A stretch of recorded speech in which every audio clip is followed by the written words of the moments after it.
nagbubukang liwayway sa disyerto ng Sinai. Ika-23 ng Abril, 1916, 5,000 British at Anzac Cavalry ang humahagibis sa buhanginan patungo sa isang maliit na kuta sa oasis na tinatawag na Katia. Sa loob, 700 sundalong Ottoman ang naghihintay kasama ang 2 machine gun at isang determinasyong gugulantang sa isang imperyo. Ang commander ng garrison na si Kairi Bey ay nakatayo sa gumuguhong pader na gawa sa putik at baka, nayayanig ang lupa sa ilalim ng kanyang mga paa. Ang araw ng umaga ay kumikislap sa libu-libong nakahugot na espada. Ang kanyang mga tauhan ay nasa posisyon na, ang mga daliri ay nasa mga gatilyo. Pinagmamasdan ang dagsa ng mga kabayo at bakal na papalapit sa kanila. Sa eksaktong tamang sandali, kapag ang mga cavalry ay sapat ng malapit na ang bawat bala ay makakatama ng target, ibinaba ni Kairi Bey ang kanyang kamay. Sumabog ang oasis sa apoy. Nabuwal ang mga kabayo ng sunod-sunod. Ang mga lalaki ay nahulog mula sa kanilang mga sakay. Ang maringal na pagsugod ay nauwi sa kaguluhan at pagpatay sa loob lamang ng ilang segundo. Ang mga machine gun ay sistematikong gumagalaw. Mula kaliwa pa kanan, mula kanan pa kaliwa. Pinatutumba ang lahat ng gumagalaw. Ang atake ay naghiwa-hiwalay na parang alon na humahampas sa mga bato. Ito ang pagtatanggol sa Katia. At ang inyong masasaksihan ay kung paano pinatigil ng 700 lalaki ang pagsulong ng mga British sa buong Sinai. Sa loob ng ilang linggo, sila ay nakasakay patungo sa isang maingat na idinisenyong bitag ng kamatayan. At ang lalaking gumawa nito ay magtuturo sa kanila ng pinakamahal na leksyon ng buong kampanya. Upang maunawaan kung bakit 5,000 sundalong British ang sumusugod sa isang disyerto na hindi pa naririnig ng karamihan sa mga tao, kailangan ninyong maunawaan kung ano na ang kinahantungan ng Great War noong 1916. 2 taon ang nakalipas, nang unang dumanas ng putok ng mga baril ang Europa, inisip ng lahat na matatapos ito bago magpasko. Mabilis, mapagpasiya, maluwalhati. Sa halip, ito ay naging isang gilingan ng karne. Ang Western Front ay naging isang 400 milyang pilat sa buong France at Belgium. Ang mga lalaki ay namatay para sa ilang yarda ng putik. Buong henerasyon ang isinakripisyo sa mga labanan gaya ng Verdun at Somme. Ngunit ang digmaan ay hindi nanatili sa Europa. Nang sumali ang Ottoman Empire sa Germany at Central Powers noong huling bahagi ng 1914, ang buong Middle East ay sumabog sa tunggalian. Ang Britain ay biglang nakikipaglaban para sa kontrol ng mga teritoryo mula sa Balkans hanggang sa Arabian Peninsula. At ang peninsula ng Sinai ang naging susi sa lahat. Ang makitid na lupang ito sa disyerto ang nagsilbing tulay sa pagitan ng Africa at Asia. Ang sinaunang lansangan ng mga imperyo. Ito ang buffer na nagpoprotekta sa Suez Canal, ang lifeline ng Britain patungo sa India at sa kanyang silangang imperyo. Kung masakop ng mga Ottoman ang kanal, maaari nilang putulin ang koneksyon ng Britain sa silangan at baligtarin ang buong digmaan. Sinubukan na ng mga Ottoman ng isang beses noong unang bahagi ng 1915 na nagdala ng hukbo sa gilid ng kanal. Ngayon ay pagkakataon na ng Britain na sumulong. Simple lang ang kanilang estratehiya. Gumamit ng napakalakas na puwersa upang walisin ang maliliit na garrison ng Ottoman na nakakalat sa disyerto. Mobile warfare, mabilis na cavalry charges, mabilis na tagumpay. Ginugol ng mga British ang mga unang buwan ng 1916 sa pagbuo ng kanilang mga puwersa sa Egypt, na nagdadala ng mga tropa mula sa Australia at New Zealand na nakaligtas sa Gallipoli. Nag-imbak sila ng mga supply, nagsanay para sa pakikidigma sa disyerto at minapa ang bawat oasis sa buong Sinai. Pagdating ng Abril, handa na sila. Isa-isang bumagsak ang mga liblib na himpilan ng Ottoman. Ang ilang garrison ay lumaban ng panandalian bago umatras. Ang iba ay sumuko nang hindi man lang nagpapaputok ng baril. Ang British cavalry ay dumaan sa disyerto na parang isang umaapaw na agos ng pananakop. Ang kanilang mga mapa ay nagpakita lamang ng isang natitirang makabuluhang hadlang, isang maliit na kuta sa oasis na tinatawag na Katia. Iniulat ng intelligence na ito ay mahina ang depensa, 700 lalaki, marahil ay 800 sa pinakamarami. Walang artilerya, limitadong supply. Ang mga British ay naglaan ng 5,000 lalaki para sa gawaing ito.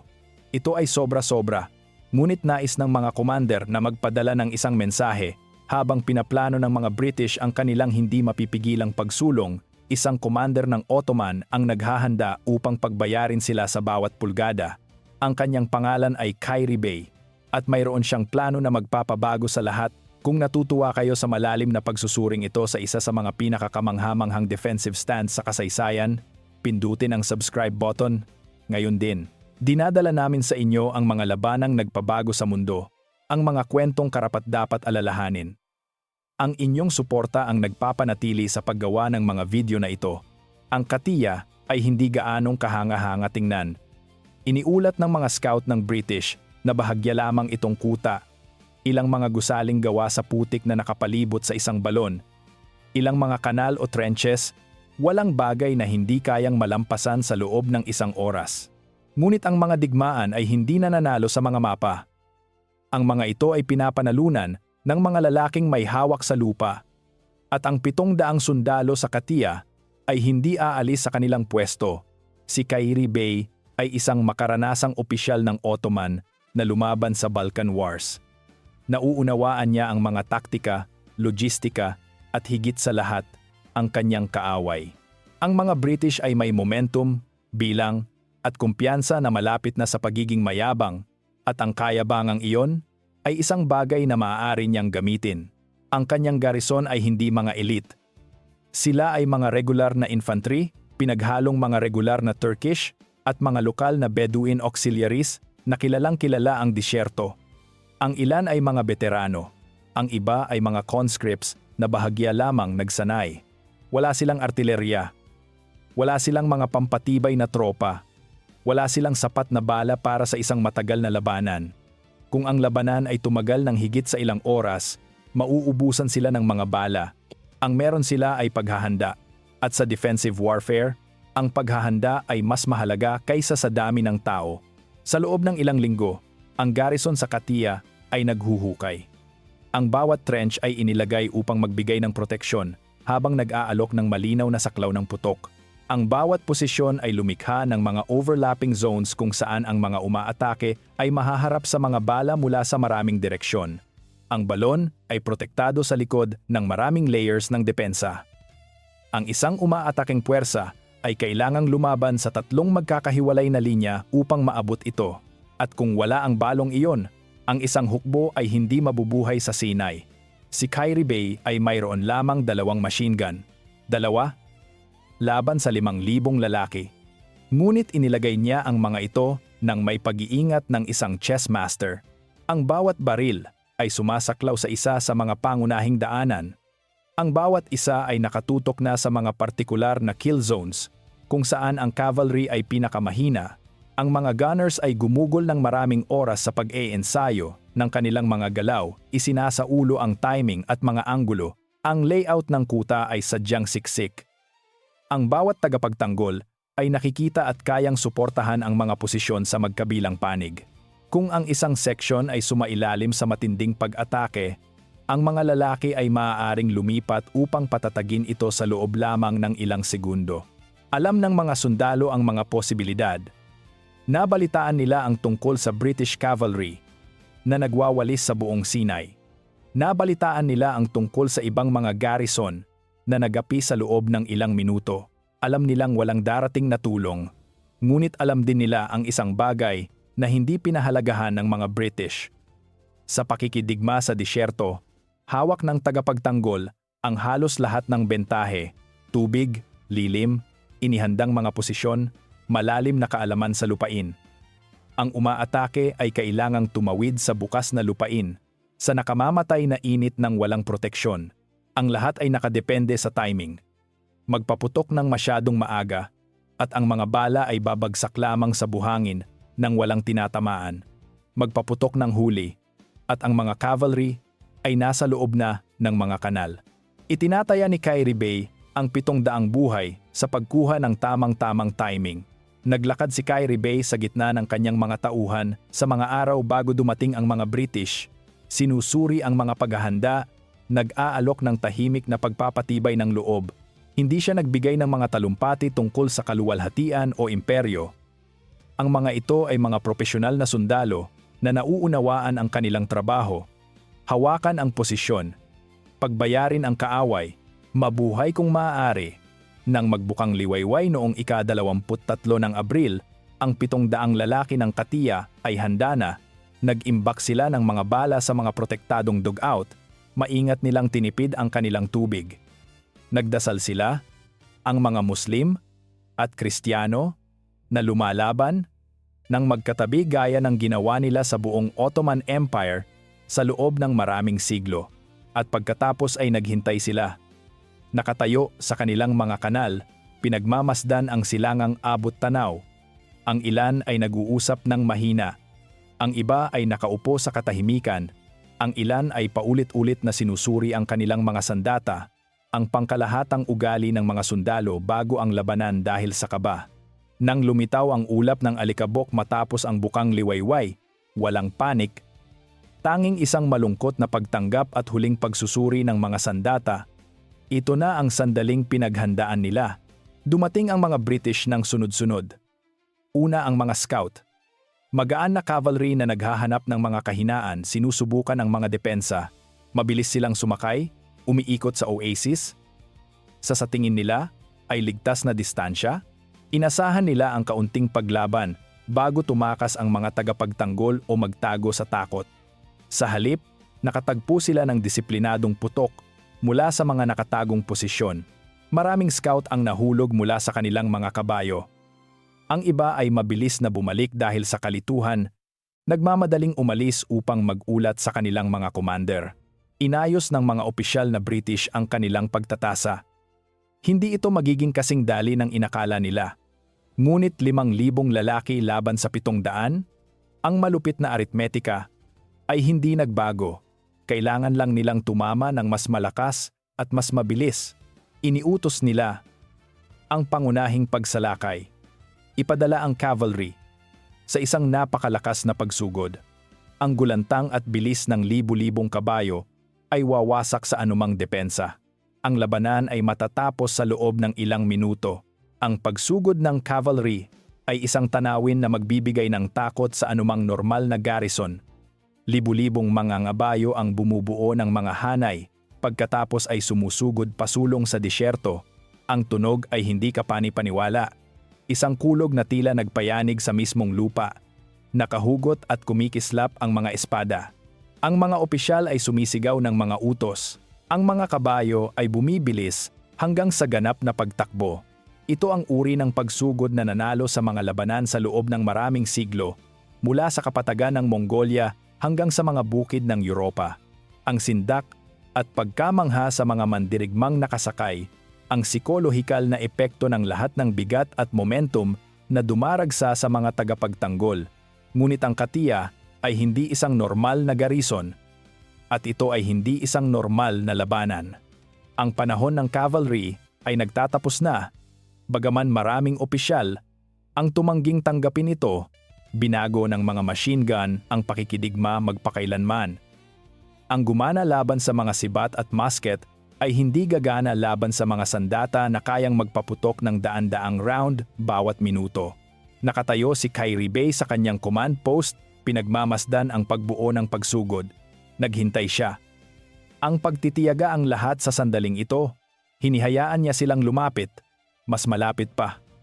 Ang kanyang mga machine gunners ay nakahawak na sa mga firing grips, ang mga daliri sa mga gatilyo. Ang mga riflemen ay nakatutok sa mga nangungunang mga ngabayo. Ang mga Bedouin sharpshooters ay pinupuntirya ang mga opisyal. Ang British cavalry ay nasa ganap na bilis na ngayon, isang pader ng mga kabayo at lalaki na dumaragsa sa oasis. Ang tunog ay nakabibingi. Nayanig ang lupa. Sa eksaktong tamang sandali, ibinigay ni Kyrie Bey ang hudyat. Nagpaputok ang mga machine gun. Ang epekto ay mapangwasak. Nabuwal ang mga kabayo ng sunod-sunod. Ang mga lalaki ay naitapon mula sa kanilang mga sakay. Ang pagsugod ay nauwi sa kaguluhan.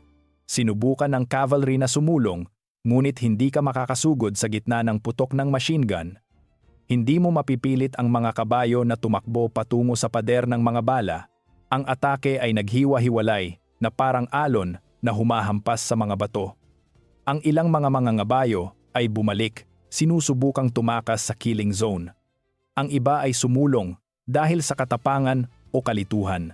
Ang mga nakalapit ng husto sa mga kanal ay sinalubong ng putok ng rifle mula sa mga tagapagtanggol na naghihintay para sa eksaktong sandaling ito. Ang mga machine gun ay sistematikong gumalaw sa kanilang mga pre-planned na arko ng putok. Ang mga gunners ay nagsanay para dito, na ensayo ang mga eksaktong galaw na ito. Sa loob ng ilang minuto, ang pagsugod ay nawasak. Ang sahig ng disyerto ay nakalatan ng mga patay at naghihingalong mga kabayo, mga sugatang lalaking gumagapang para sa proteksyon. Ang labi ng kung ano ang dapat sana ay isang napakalakas na pagsalakay. Ang mga nakaligtas ay umatras, gulantang at nawalan ng sigla. Ang mga opisyal na British ay natigilan. Hindi ito dapat mangyari. Ang mga cavalry charge ay gumagana. Gumana ang mga ito sa buong kasaysayan. Gumana ang mga ito sa ibang mga posisyon ng Ottoman. Ano ang pinagkaiba ng Katia? Nag-regroup sila at muling sumubok. Ibang diskarte, ibang anggulo, sinusubukang maghanap ng kahinaan. Ang resulta ay pareho pa rin. Ang mga machine gun at disiplinadong putok ng rifle ay ginawang isang killing field ang bukas na disyerto. Hindi makapaniwala ang mga commander ng British sa kanilang nakikita, kaya't sumubok silang muli. At ang sumunod na nangyari ay gagawa sa isang simpleng labanan tungo sa isang madugong labanan na magmumulto sa kampanya sa Sinai. Pagsapit ng kalagitnaan ng umaga na may 2 bigong pagsugod ng cavalry at dumaraming kaswalti, ang mga commander ng British ay gumawa ng isang tactical shift. Kung hindi kayang buwagin ng cavalry ang depensa, ang mga dismounted infantry ang gagawa ng trabaho. Sila ay susulong sa mga skirmish lines gamit ang anumang kaunting proteksyon na inaalok ng disyerto. Ang pagsulong ng infantry ay mas mabagal, mas sistematiko, at mas mapanganib para sa mga tagapagtanggol. Ang mga ito ay mga propesyonal na sundalo na alam kung paano gumalaw sa ilalim ng putukan na kayang dalhin ang kanilang sariling lakas ng putok. Ang labanan ay naging isang nakakapagod na palitan ng putukan. Ang init ay hindi na matagalan ngayon. Ang araw ay umabot na sa rurok nito. Ginagawang isang pugon ang Sinai. Ang temperatura ay lumampas sa 100 degrees Fahrenheit. Ang mga sundalong British na nabibigatan sa kagamitang idinisenyo para sa klima ng Europa ay lubhang nagdusa. Ang ilan ay natumba dahil sa heat exhaustion bago pa man marating ang mga linya ng Ottoman. Ang iba ay sumulong, itinutulak ng disiplina. Ang mga tagapagtanggol ay may mga bentahe. Lilim mula sa kanilang mga fortification, tubig mula sa balon. Maaari nilang pagpalit-palitin ang mga lalaki upang makapagpahinga at uminom ng tubig, at mayroon silang psikolohikal na bentahe ng pakikipaglaban mula sa mga inihandang posisyon. Ngunit ang mga Ottoman ay may itinatagong krisis. Paubos na ang mga bala. Ang bawat putok ay kailangang tumama. Si Kyrie Bey ay naglibot sa mga posisyon, personal na sinusuri ang mga stock ng bala, muling ipinamamahagi ang anumang kaunting natitira. Binigyan niya ng prioridad ang mga machine gun at ang mga critical na defensive points. Ang ilang mga posisyon ay inutusang huwag magpaputok maliban kung ang kaaway ay mapanganib na ang lapit. Patuloy ang pagdating ng mga British infantry. Sunod-sunod na hanay, sinusubukang maghanap ng mahinang bahagi, sinusubukang dagsain sa pamamagitan ng purong pagtitiyaga. Susulong sila, magkakaroon ng mga kaswalti, aatras upang mag-regroup at susulong muli. Pagsapit ng tanghali, dinala ng mga British ang kanilang artilerya. Hindi marami, ilang field guns lang, ngunit sapat na upang magsimulang makagawa ng pagkakaiba.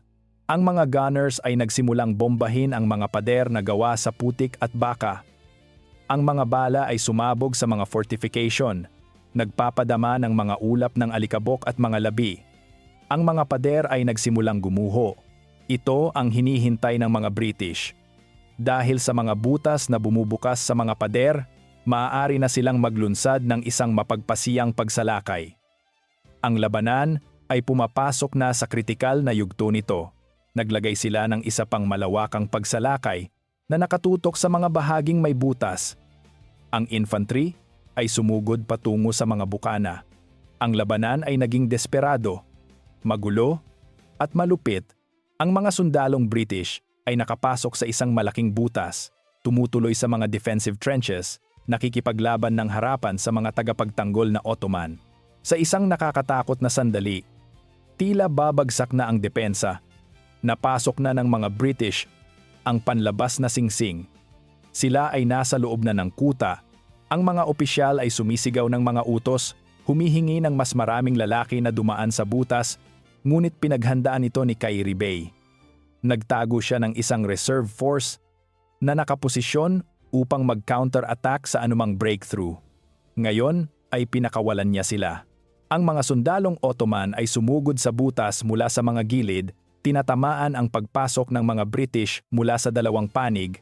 Ang pakikipaglaban ay naging mabangis, dikit-dikit. Ang uri ng malapitang labanan na walang puwang para sa awa, bayoneta at dulo ng rifle, mga kagamitang panghukay na ginamit bilang sandata. Ang mga lalaki ay nagbubuno sa mga kanal na masyadong makitid para sa higit sa ilang mandirigma ng sabay-sabay. Ang labanan para sa butas ay tumagal ng halos 1 oras. Ang mga bangkay ay nagbunton. Ang buhangin ay nagkulay madilim dahil sa dugo. Dahan-dahan, yarda-yarda, naitulak ng counter-attack ng Ottoman ang mga British pabalik. Malaki ang naging kapalit nito sa kanila. Mabubuting lalaki ang namatay sa pagtatanggol sa butas na iyon, ngunit nakahawak sila. Ang mga British ay napilitang bumalik palabas ng butas, pabalik sa bukas na disyerto, na iniwan ang kanilang mga patay. Nabigo ang pagsalakay. Napagtanto ng mga commander ng British nang may lumalaking sindak na nauubusan na sila ng opsyon. Naghagis sila ng cavalry sa posisyon. Nagpadala sila ng infantry. Gumamit sila ng artilerya, naman ng -gantat, at ang 700 sundalong Ottoman ay lumalaban pa rin, lumipas ang hapon. Higit pang mga pagsalakay ang inilunsad at napaatras. Ang mga tagapagtanggol na Ottoman ay pagod na, kumakapit na lamang sa lakas ng loob. Ang mga British ay parehong pagod na rin, nawalan ng sigla dahil sa dumaraming kaswalti at ang matigas na paglaban ng isang garrison na dapat ay nawalis na ilang oras ang nakalipas. Sa huling bahagi ng hapon, ang mga commander ng British ay humarap sa isang desisyon na magtatakda ng mga karera at magpapabago ng mga estratehiya. Maaari nilang ibuhos ang lahat sa isang huling pagsalakay, ipagamit ang bawat natitirang lalaki sa kuta at subukang pumasok sa pamamagitan ng purong dami, ngunit ang halaga nito ay magiging kakilakilabot. Sa puntong ito, daan-daan sa kanilang mga tauhan ang nakahandusay na patay o sugatan sa init ng disyerto. O maaari silang umatras. Tanggapin na ang 700 sundalong Ottoman ay pinatigil ang 5,000 sa pinakamagagaling ng British Empire. Aminin na ang kanilang intelligence ay mali at ang kanilang mga pagpapalagay ay mapanganib na walang muwang. Ang pag-atras ay nangangahulugan ng pag-amin ng pagkatalo, isang bagay na ang mga opisyal na British ay sinanay na huwag gagawin. Nangangahulugan ito ng mga katanungan mula sa mga nakakataas tungkol sa mga taktika at pamumuno. Ngunit ang pagpapatuloy ay nangangahulugan ng potensyal na pagkawala ng kanilang buong assault force na gagawa sa isang pagkatalo tungo sa isang sakuna na pipilay sa buong kampanya sa Sinai.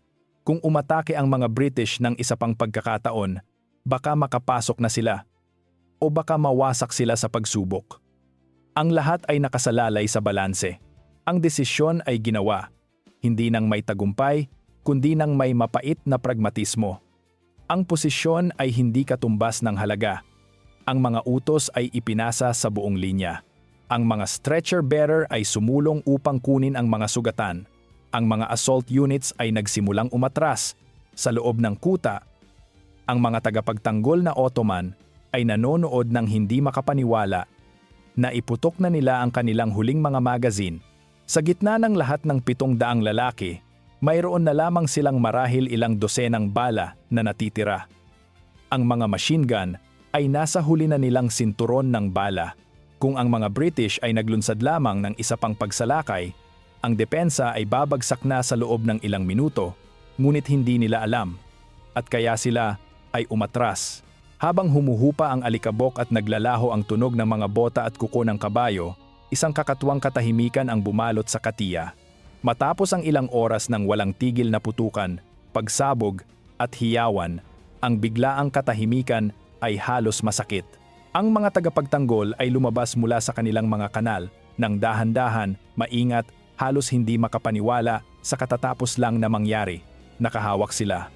Laban sa imposibleng matematika, laban sa napakalakas na lakas ng putok, nakahawak sila.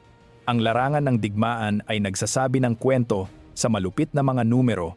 Ang mga patay at sugatang British ay nakakalat sa sahig ng disyerto. Ang mga huling pagtatansya ay maglalagay sa kanilang mga kaswalti sa mahigit 300. 12-dosenang mga kabayo ang nakahandusay na patay sa buhangin.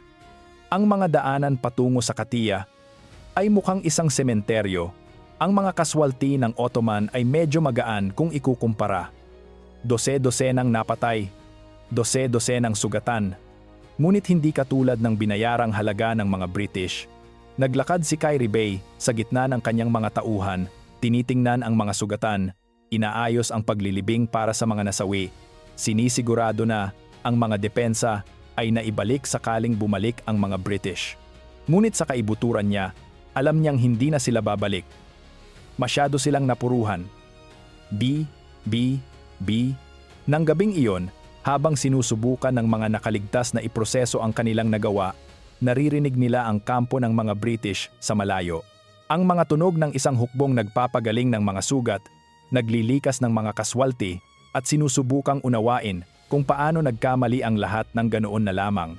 Kung nakita ninyong kasing ganda ng kwentong ito ang tingin namin, paboran nyo kami at i-share ang video na ito. Ang kasaysayang tulad nito ay karapat-dapat malaman at matutulungan ninyong maikalat ang mga kwentong ito sa mga taong gustong matuto tungkol sa mga labanang humubog sa ating mundo. Mag-drop ng link sa inyong mga group chat, sa inyong social media, kahit saan. Siguraduhin nating hindi makakalimutan ang pagtatanggol sa Katia. Ang estratehikong epekto ng Katia ay umalingaw-ngaw sa buong kampanya sa Sinai. Ang pagsulong ng mga British ay napahinto. Ang kanilang mga commander ay kailangang muling pag-isipan ng buo ang kanilang estratehiya. Hindi ka na basta-basta makakasugod sa disyerto. Ang bawat kuta, gaano man ito kaliit, ay dapat ituring na isang potensyal na bitag ng kamatayan. Ang pagkaantalang ito ay nagbigay sa mga Ottoman ng kritikal na oras, mga linggong nagpahintulot sa kanila na patatagin ang iba pang posisyon, maghukay ng mas maraming kanal, bumuo ng mas maraming fortification. Ang Sinai, mula sa pagiging isang lansangan na kayang walisin ng British cavalry, ay naging isang pinaglalabanang larangan ng digmaan, kung saan ang bawat milya ay binabayaran ng dugo. Para sa mga British, ang Katia ay naging isang babalang kwento. Isang paalala na ang sobrang kumpiyansa at mahinang intelligence ay maaaring gawing isang estratehikong sakuna, ang isang simpleng tactical objective. Ang cavalry, ang sangay ng pakikidigma na naghari sa mga larangan ng digmaan sa loob ng milenyo, ay napatunayang lipas na dahil sa mga machine gun at inihandang depensa. Para sa 700 lalaki na humawak sa kutang iyon sa Oasis, walang parada, walang seremonya ng medalya, walang matagumpay na pagbabalik sa tahanan. Karamihan ay nanatili sa kanilang mga posisyon dahil alam nilang babalik ang mga British sa huli na may mas malaking puwersa. Ngunit sa loob ng isang araw, sa loob ng isang imposibleng paninindigan, gumawa sila ng isang bagay na katangi-tangi. Ngayon, ang Katia ay halos isang footnote na lamang sa karamihan ng mga kasaysayan ng unang digmaang pandaigdig. Ang mga malalaking salaysay ay nakatutok sa Western Front, sa Verdun at Somme, sa Gallipoli. Ang Sinai ay bahagyang nababanggit lamang kung sakali man. Ang Oasis mismo ay nagbago na, naging moderno. Iniwan na ang sandali ng karahasan sa likod. Ang mga modernong gusali ay nakatayo, na kung saan dati ay may mga kanal na nakahiwa sa buhangin. Ang balon na pinagbuwisan ng buhay noong 1916 ay isa na lamang sa maraming mapagkukunan ng tubig. Ngunit para sa isang araw noong Abril 1916, 700 lalaki ang nagpatunay ng isang bagay na laging nakakalimutan ng mga imperyo. Ang dami ay hindi garantiya ng tagumpay. Ang teknolohiya ay hindi garantiya ng tagumpay. Minsan, ang katapangan na sinamahan ng paghahanda ay kayang talunin ang mismong matematika. Ang watawat ng Ottoman ay nakataas pa rin sa katiya ng gabing iyon. 700 lalaki, pagod at duguan ngunit hindi sumusuko, ay pinatigil ang 5,000. Pinatunayan nila na minsan, ang imposible ay nagiging posible. Kung gusto nyo pa ng mga labanang humahamon sa lahat ng inaasahan, mag-subscribe at pindutin ang notifications. Ibahagi ito sa sinumang mahilig sa mga dakilang underdog stories ng kasaysayan at sabihin sa amin sa mga comment kung anong nakalimutang labanan ang dapat naming talakayin sa susunod. Napakarami pang kamangha-manghang kwento ang naghihintay na maisalaysay. 700 laban sa 5,000. Ang pagtatanggol sa katiya, ang araw kung kailan nabigo ang matematika at naghari ang katapangan,